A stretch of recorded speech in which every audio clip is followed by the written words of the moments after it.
Dari dulu aku bingung, kenapa ya laki-laki suka sama perempuan? Begitupun juga sebaliknya, kenapa perempuan itu suka sama laki-laki? Kenapa laki-laki itu kalau misalnya deket sama perempuan yang dia sukain, jantungnya bakal berdebar-debar. Begitu juga dengan perempuan. Kenapa laki-laki itu suka dengan lekuk tubuh perempuan? Nah, dari dulu aku bertanya-tanya. Manusia memang pada dasarnya di kepala kita itu ada settingan bahwa kita suka sama sesuatu yang bersifat seksual. Nah, hal ini sering banget dimanfaatin sama dunia bisnis. Banyak banget produk atau merek yang promosinya itu menggunakan model-model seksi yang kebuka dadanya, kebuka pahanya, dan lain sebagainya. Karena kenapa? Karena hal itu memang terbukti menarik perhatian dan meningkatkan profit. Ada sebuah penelitian tentang efek gambar-gambar seksi dalam iklan terhadap ingatan dan preferensi merek atau produk. Nah, penelitian ini dibagi jadi dua. Yang pertama, kelompok yang pertama itu disuruh nonton minuman berenergi dengan elemen seksual. Modelnya seksi, kelihatan pahanya, kelihatan dadanya, dan ketat gitu. Terus kemudian posenya juga menggoda. Dan kelompok yang kedua itu nonton iklan minuman yang sama, tapi nggak ada unsur seksualnya, dengan pakaiannya kasual, terus nggak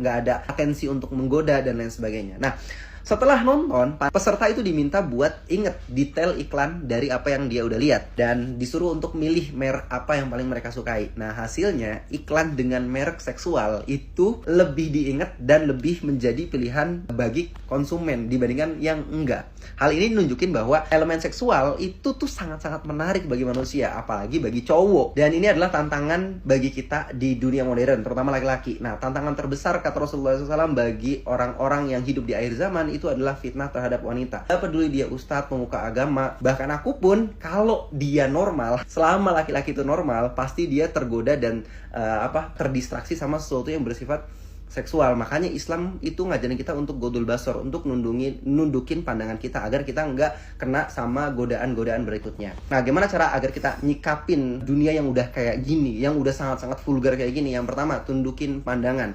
Karena kalau kita nggak nundukin pandangan, wah, kita akan nggak bisa ngontrol pikiran kita dan bagian tubuh kita yang lain. Jadi bener, dari mata turun ke hati itu bener.